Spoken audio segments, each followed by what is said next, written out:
Before the first cannon fired in the Opium War, the conflict had already begun in ledgers, warehouses, and imperial accounting books.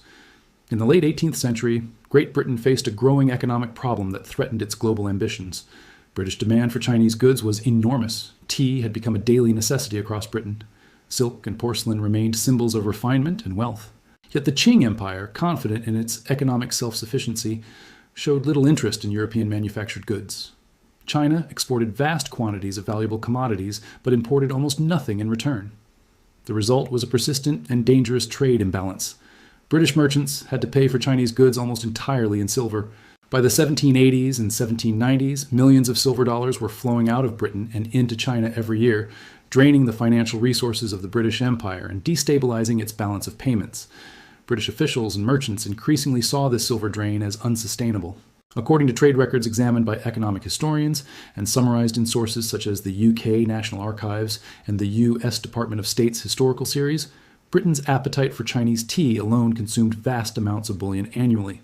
This financial outflow created pressure on the British East India Company, which held a monopoly on British trade with China and governed large portions of India.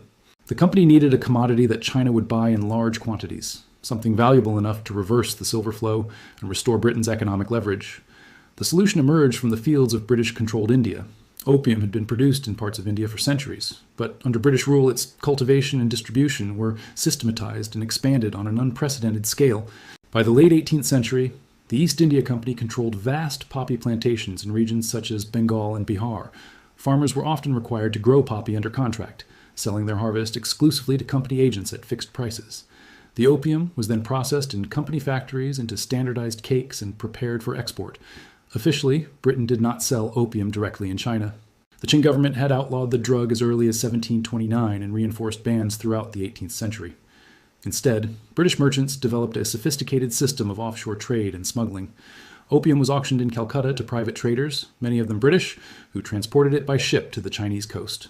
There it was transferred to smaller vessels and distributed through a network of Chinese intermediaries and corrupt officials. The operation functioned as a triangular trade.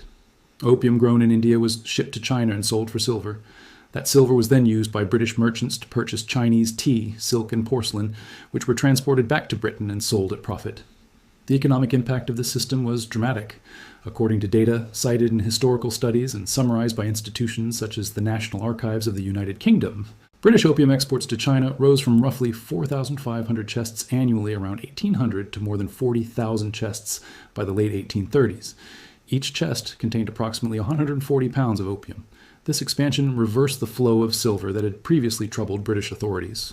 Instead of silver leaving the empire, increasing quantities now flowed into British and company coffers. By the 1820s and 1830s, opium had become one of the most profitable commodities in British imperial trade. Revenues from opium auctions in India formed a significant portion of the East India Company's income, helping finance colonial administration and military expansion. For Britain, the opium trade was not merely a commercial enterprise. It was a financial mechanism that helped sustain imperial power. The profits generated from opium sales supported the administration of British India and stabilized Britain.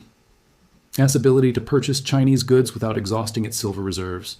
Some historians, drawing on company financial records and parliamentary debates, argue that opium revenues effectively underwrote parts of Britain's global trading system during this period. Yet this economic success came at enormous cost within China. Opium consumption spread rapidly across social classes. While opium had existed in Chinese society before British involvement, the scale of importation in the early 19th century dramatically increased availability and addiction. Qing officials reported rising numbers of addicts among soldiers, laborers, and even bureaucrats. Silver began to flow out of China to pay for opium, reversing the previous economic balance. By the 1830s, Chinese authorities faced a dual crisis: widespread addiction and a growing outflow of silver that threatened fiscal stability. The Daoguang Emperor and his officials saw the opium trade as both a moral and economic disaster. Memorials to the throne describe the erosion of discipline within the military, corruption among officials, and the depletion of the empire's silver reserves. The Qing government responded with increasingly strict prohibitions. Smugglers and dealers faced severe penalties, including execution. Officials attempted to shut down opium dens and seize shipments. However, enforcement proved difficult. Foreign merchants operated beyond direct Qing control in coastal waters, while corruption within local administrations undermined anti-opium efforts. British officials and merchants were well aware that the trade violated Chinese law.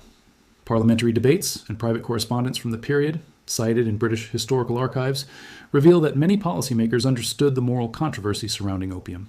Yet economic priorities consistently outweighed ethical concerns. Britain's industrial economy depended heavily on imported tea, and the government relied on customs duties from tea sales as a significant source of revenue. Disrupting the opium trade threatened this financial structure. By the late 1830s, tensions between Qing authorities and British merchants had reached a breaking point. Chinese officials intensified crackdowns on opium, while British traders demanded protection for their commercial interests. Each side believed it was defending legitimate rights, China defending sovereignty and social stability, Britain defending trade and imperial finance. The stage was set for confrontation. What began as a solution to a trade imbalance had evolved into a vast and contentious system linking Indian agriculture, British finance, and Chinese society. The opium trade had become embedded in the economic foundations of the British Empire. When Chinese authorities moved decisively to stop it, the conflict that followed would not be framed by Britain as a war over drugs. It would be framed as a war over trade, diplomacy, and national honor. But beneath those justifications lay a more direct reality. The wealth flowing through Britain's global system now depended heavily on a commodity that China was determined to eliminate. When the Qing Empire tried to close that channel, it threatened not only British merchants, but a financial structure that supported imperial power itself. The collision between those two priorities would soon ignite a war whose consequences reshaped the balance between East and West for generations. By the late 1830s, the opium trade had evolved from a covert commercial operation into a full-scale economic confrontation between the Qing Empire and the British imperial system. The Qing state faced a crisis that was no longer confined to moral concerns about addiction. It had become a matter of national stability. Silver, the backbone of China's monetary system and tax structure, was flowing out of the empire at alarming rates to pay for imported opium. Contemporary Qing memorials and fiscal records, preserved in Chinese imperial archives and cited by historians such as Jonathan Spence and Julia Lovell, indicate that millions of taels of silver were leaving China annually by the mid-1830s. This monetary drain threatened government finances, disrupted local economies, and undermined public confidence in imperial authority. At the same time, opium consumption had spread across multiple layers of Chinese society. Soldiers, laborers, merchants, and even some officials were reported to be regular users. Qing administrators warned that addiction was weakening military readiness and administrative discipline. In 1838, the Daoguang emperor concluded that incremental enforcement had failed and that a decisive response was necessary. He appointed a respected scholar official, Lin Zexu, as imperial commissioner with extraordinary powers to suppress the opium trade in the southern port of Canton, the primary hub of foreign commerce. Lin Zexu arrived in Canton in early 1839 with clear instructions: eliminate the opium trade and restore imperial authority. His campaign combined moral exhortation with administrative force. Lin issued proclamations condemning opium as a poison destroying Chinese society and demanded that foreign merchants surrender their stocks. He also addressed a now famous letter to Queen Victoria, appealing to principles of justice and reciprocity. In this letter, preserved in British and Chinese archives, Lin argued that Britain would never tolerate a harmful drug being sold freely to its own population, and asked why China should be expected to accept such treatment. Whether the letter ever reached the Queen remains debated among historians, but it reflected Qing officials' belief that moral reasoning might influence British policy. When persuasion failed, Lin turned to coercion. In March 1839, Qing authorities blockaded foreign trading compounds in Canton, effectively placing British and other foreign merchants under house arrest until they complied with imperial orders. Under intense pressure and facing the threat of execution for Chinese intermediaries, foreign traders eventually surrendered large quantities of opium. British Superintendent of Trade Charles Elliot, acting as the Crown's representative, agreed to hand over approximately 20,000 chests of opium to Chinese authorities in exchange for the safe release of British merchants. This decision would later prove critical, as it transformed a commercial dispute into a matter of state responsibility for Britain. Lin Zexu ordered the confiscated opium destroyed. In June 1839, at Human near Canton, Chinese laborers mixed the drug with lime and salt and flushed it into the sea in a carefully supervised operation that lasted several weeks. Contemporary accounts, including those recorded by foreign observers and Qing officials, describe the destruction as both practical and symbolic. It demonstrated the Qing government's determination to enforce its laws and protect its population. From the Qing perspective, the matter was clear. Illegal narcotics had been seized and eliminated within Chinese territory in accordance with imperial law. From the British perspective, however, the destruction of opium represented the destruction of private property belonging to British subjects. The British government, influenced heavily by commercial interests and lobbying from merchants and the East India Company's networks, framed the incident not as law enforcement, but as an affront to national honor and economic rights. Parliamentary debates from the period, preserved in the UK Hansard archives, reveal sharp divisions within Britain. Some politicians and missionaries condemned the opium trade as immoral and questioned the justification for military action. Others argued that British commerce and prestige required a firm response. Foreign Secretary Lord Palmerston ultimately adopted a hardline position. He viewed Qing actions as an unacceptable interference with British trade and demanded compensation for the destroyed opium, as well as guarantees for future commercial access. Diplomatic tensions escalated rapidly. Negotiations between British representatives and Qing officials broke down over issues of sovereignty and legal jurisdiction. The British insisted on the right to trade freely and to be governed by their own laws while in China, a concept later formalized as extraterritoriality. The Qing government rejected these demands, asserting its authority over all activities within its territory. As communications deteriorated, both sides began preparing for conflict. Britain dispatched a naval expeditionary force to Chinese waters in 1840. The deployment reflected the vast technological and organizational advantages of the British military at the time. Steam-powered gunboats, modern artillery, and disciplined naval crews gave Britain a decisive edge over Qing coastal defenses, which relied largely on older fortifications and less advanced weaponry. According to British naval records and contemporary military analyses, the expeditionary force was relatively small but highly effective due to its mobility and firepower. When hostilities began, British forces targeted key coastal cities and strategic points along China's maritime trade routes. The opening engagements demonstrated the imbalance between the two sides. British ships easily outmaneuvered and outgunned Chinese defenses, capturing ports and threatening vital economic centers.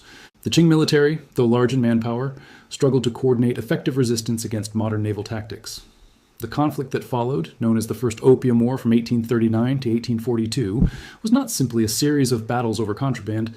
It was a confrontation between two fundamentally different visions of international order. Britain sought to expand its commercial access and impose new diplomatic norms based on treaty relations and open trade. The Qing Empire sought to defend its sovereignty, social stability, and established a system of regulated foreign commerce. As the war progressed, British forces advanced along the Chinese coast, capturing key positions and demonstrating their capacity to strike deep into economically vital regions. The Qing court faced mounting pressure as military defeats combined with internal unrest and fiscal strain. By 1842, it had become clear that continued resistance risked further devastation. The stage was set for negotiations that would fundamentally reshape China's relationship with foreign powers. The destruction of opium at Canton, initially intended by Qing authorities as a decisive assertion of sovereignty, had instead triggered a military confrontation with far-reaching consequences. What began as an anti-narcotics campaign had escalated into a war that would force China to confront not only British military power, but also a new global order, shaped increasingly by industrialized empires and their demands for access markets and influence.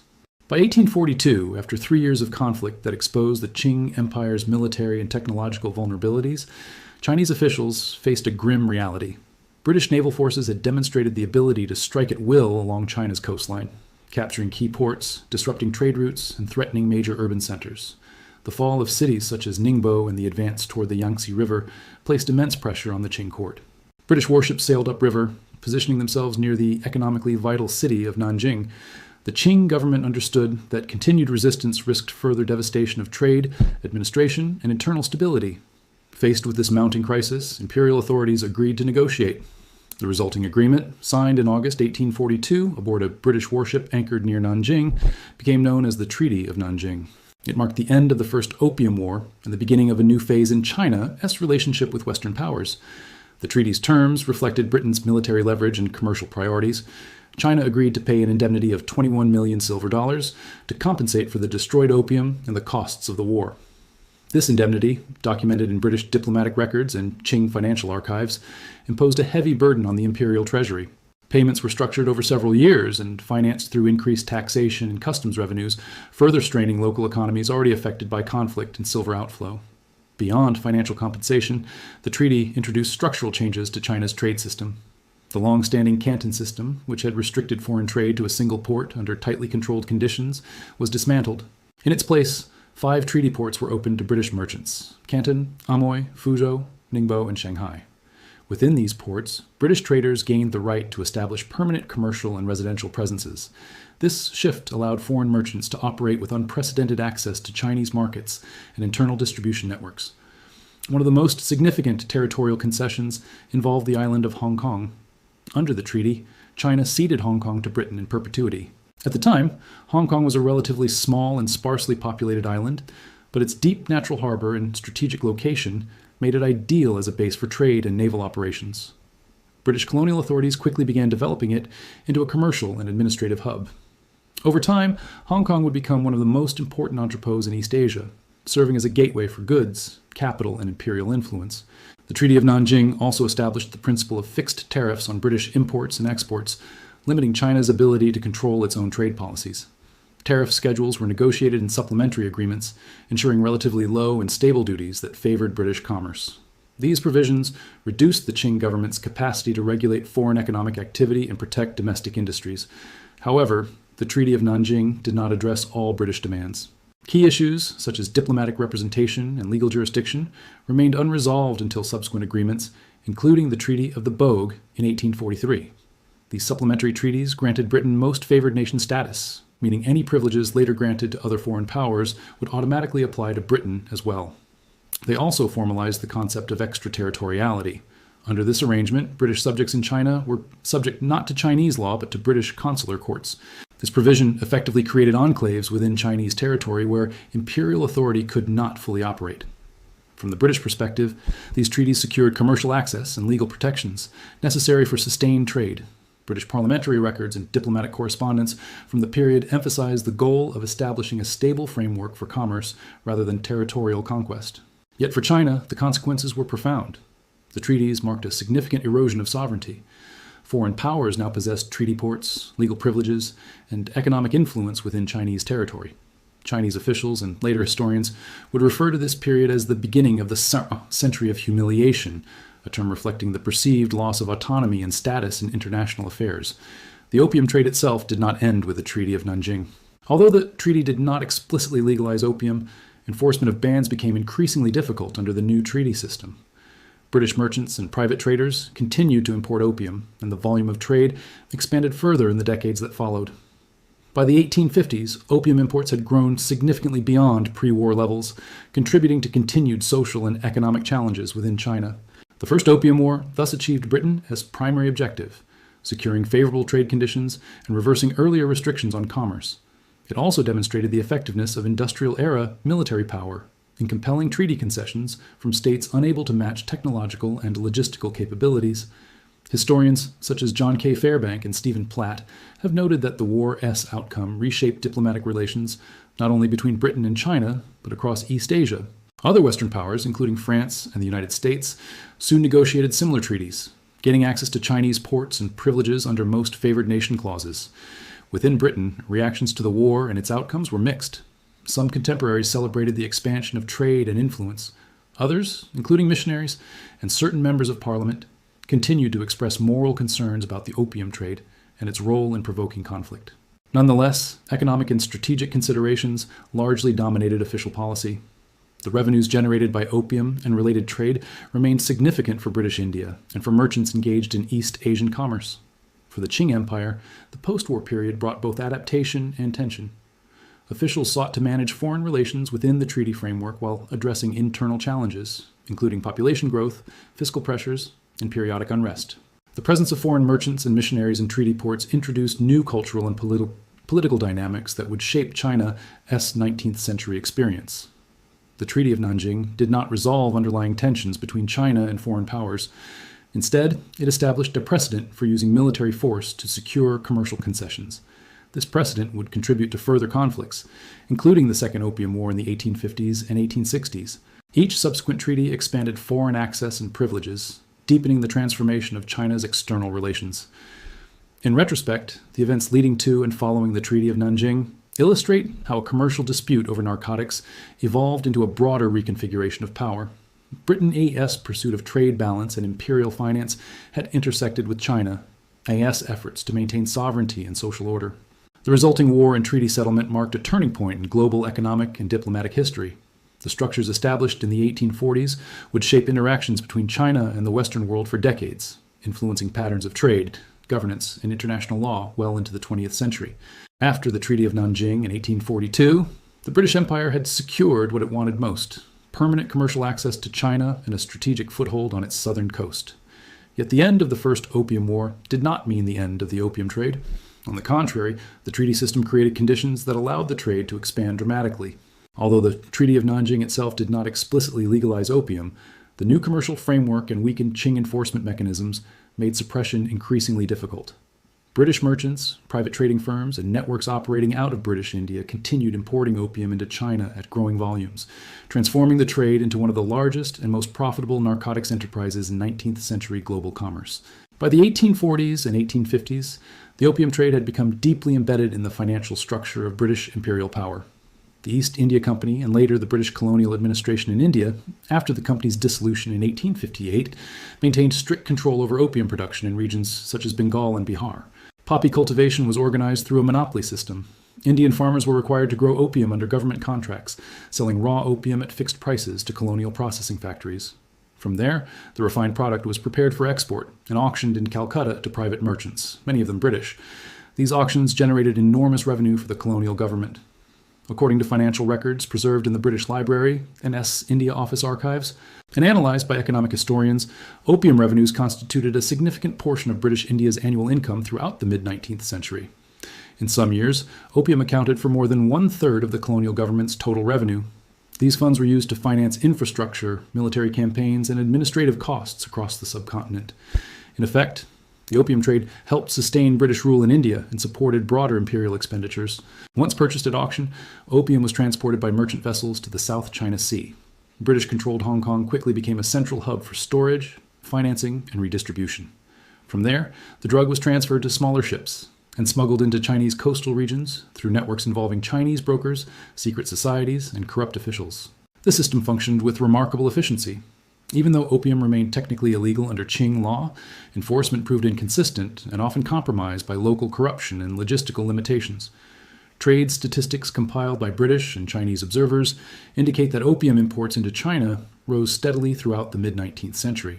From approximately 20,000 chests annually in the late 1830s, imports climbed to over 50,000 chests by the 1850s and exceeded 70,000 chests by the 1870s. Each chest contained roughly 60 to 70 kilograms of opium, meaning that thousands of tons of the drug entered China every year. The scale of consumption expanded accordingly. Opium smoking spread across social classes, from urban elites to rural laborers. While some users consumed opium recreationally or medicinally, many developed chronic dependency. Qing officials continued to view the trade as both a moral and economic crisis. Silver once again flowed out of China to pay for imported opium, contributing to fiscal instability and local economic disruptions. Attempts at suppression continued, but were complicated by the presence of foreign merchants operating under treaty protections. The Second Opium War, fought between 1856 and 1860, further entrenched foreign commercial rights. Following this conflict, additional treaties forced China to legalize the opium trade formally, open more ports to foreign residents and commerce, and permit foreign diplomats to reside in Beijing. The legalization of opium imports removed remaining legal barriers and allowed the trade to expand openly under regulated tariffs. For Britain, the economic benefits remained substantial. Revenues from opium sales supported colonial administration in India and contributed to Britain's ability to maintain global trade networks. Some historians, drawing on parliamentary reports and East India Company financial statements, argue that opium profits indirectly financed elements of Britain's industrial expansion and military presence across Asia. However, the trade also generated controversy within Britain itself. Missionaries, reformers, and certain politicians condemned the opium trade as immoral and incompatible with Britain's professed civilizing mission. Debates in Parliament during the 1840s and later decades reveal ongoing tensions between commercial interests and humanitarian concerns. Critics, such as William Gladstone, argued that forcing opium upon China violated principles of justice and damaged Britain's international reputation. Despite such criticism, the trade persisted due to its financial importance and the strategic advantages it provided. Within China, the long-term consequences were complex. Opium consumption remained widespread into the late 19th century, though its social and economic impact varied across regions and populations. Some local economies adapted by cultivating domestic poppy crops, while others experienced significant social disruption linked to addiction and financial strain. Qing authorities periodically launched anti-opium campaigns, achieving limited success until more comprehensive suppression efforts in the early 20th century. By the late 19th century, global dynamics began to shift. New powers, including the United States and Japan, expanded their presence in East Asia, while internal reforms and nationalist movements within China challenged the existing order. International pressure to curb the opium trade gradually increased, culminating in early 20th century agreements aimed at reducing production and consumption. Nonetheless, for much of the 19th century, the opium trade remained a central component of Britain's economic relationship with China and its broader imperial system.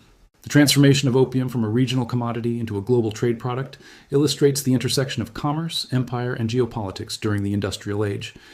Britain's pursuit of trade balance and imperial revenue had produced a system linking Indian agriculture, maritime commerce, and Chinese consumption in a vast transnational network. The consequences of this system extended far beyond economics, influencing diplomatic relations, domestic policies, and perceptions of sovereignty. By the late 19th century, the opium trade had helped reshape the balance of power in East Asia and contributed to enduring tensions between China and Western powers. It demonstrated how commercial imperatives and imperial strategy could intersect in ways that transformed societies and international relations.